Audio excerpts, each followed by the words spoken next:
Hello అండి, hi. ఇవాళ నేను చాలా తక్కువ మాట్లాడదాం డిసైడ్ అయ్యాను. నాకెందుకో మా దిల్ రాజు గారు మాట్లాడితే వినాలని కోరికగా ఉంది.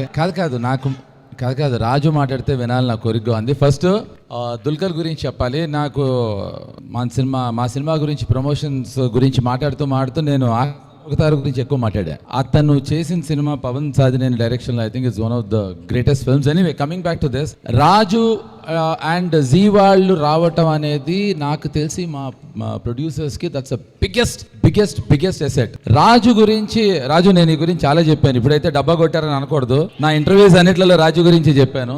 రాజు judgement, Raju focus is outstanding. The moment Raju came into the film, ఈ సినిమాలోకి రాగానే నాకు అర్థమైపోయింది మా వాళ్ళందరూ రారాజులు అయిపోతారని. సో ఇవాళ నాకు ఓన్లీ నేను రాజు మాట్లాడితే వినాలి నా కోరిక. అండ్ రాజు నువ్వే మాట్లాడాలి. నీ అంటే ఈస్ టెరిఫిక్, హీ ఎంటర్టైన్స్, మన అందరినీ టెరిఫిక్గా ఎంటర్టైన్ చేస్తాడు.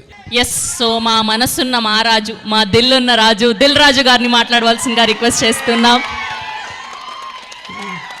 నాకు కూడా ఇంతమంది ఫ్యాన్స్ ఉన్నారా? కాదు, వాళ్ళు ఆల్రెడీ మాట్లాడుతుంటే సోప్ వేయకుండా డైరెక్టర్ అనేసారు. వాళ్ళు రెడీగా ఉంటారు వేయటానికి.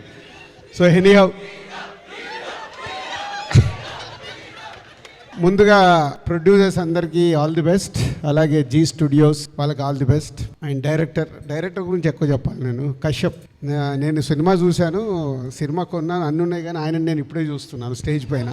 పోతే ఈ సినిమా పవన్ నాకు ఐడియా చెప్పినప్పుడు ఐడియా నచ్చి ఎందుకో సినిమా కొనేద్దామని కొనేసాము. కాన్సెప్ట్ చాలా బాగుంది అనిపించి. బట్ ఎక్కడో సినిమా చూసేవారు నాకు టెన్షన్, చాలా ఓవర్ కాన్ఫిడెన్స్గా కొనేసాము. ఏంటి ఎప్పుడు చూపిస్తారు అని ఒక 15 days నుంచి చేంజ్ చేస్తూ ఉన్నాను. 4 days బ్యాక్ సినిమా చూసాం. ఈ సినిమాలో మీరు అడుగుతున్నారు కదా, ఒక్క హీరో కాదు, 2 హీరోలు ఉన్నారు. ఫస్ట్ ట్రంప్ కూడా హీరో ఈ సినిమాలో. ట్రంప్ గారిని పెట్టుకొని ఒక కాన్సెప్ట్గా అమెరికా వెళ్ళాలని చాలామందికి, ప్రమోషన్ కాదు, సినిమా చూసినప్పుడు తెలుస్తుంది మీకు. అమెరికా వెళ్ళాలని చాలామందికి ఇక్కడ కోరిక ఉండేనా? చేతులు ఎత్తండి, పర్లేదు, 5-6 అని ఎత్తారు. సో వాళ్ళు మంచి కాన్సెప్ట్ తీసుకొని ఈ స్క్రిప్ట్ రాసుకోవడం జరిగింది. ట్రంప్ గారిని కూడా పెట్టి మా ఇంకొక హీరో ఇందాక చెప్పాడు కదా డైరెక్టర్, అక్కడ ఆ షూటింగ్లో బిజీగా ఉన్నాడు, డైరెక్షన్ చేస్తూ ఈ సినిమాలో యాక్ట్ చేసి వీళ్ళని వదిలేశాడు. ఎనీహౌ, అంటే ఒక కాన్సెప్ట్ ఫిలిం. ఇందాక జేడీ మాట్లాడుతుంటే నాకు గుర్తుకొచ్చింది, వీళ్ళు ఎప్పుడో ఒక 35 years బ్యాక్ మనీ అని ఒక సినిమా చేశారు. అప్పుడు ఇట్స్ అ బిగ్ హిట్. ఆ చిన్న కాన్సెప్ట్ ఫిలిము త్రోట్గా సినిమా అంతా ఫన్ ఉంటుంది. తర్వాత ఆఫ్టర్ లాంగ్ టైం జాతిరత్నాలు వచ్చింది. జాతిరత్నాలు కూడా ఒక చిన్న ఐడియా పెట్టుకొని థియేటర్ని ఎంటర్టైన్ చేశారు. మీకు ఇప్పుడు ట్రైలర్ చూశారు కదా, ఏమర్థమైంది ట్రైలర్లో? కామెడీ.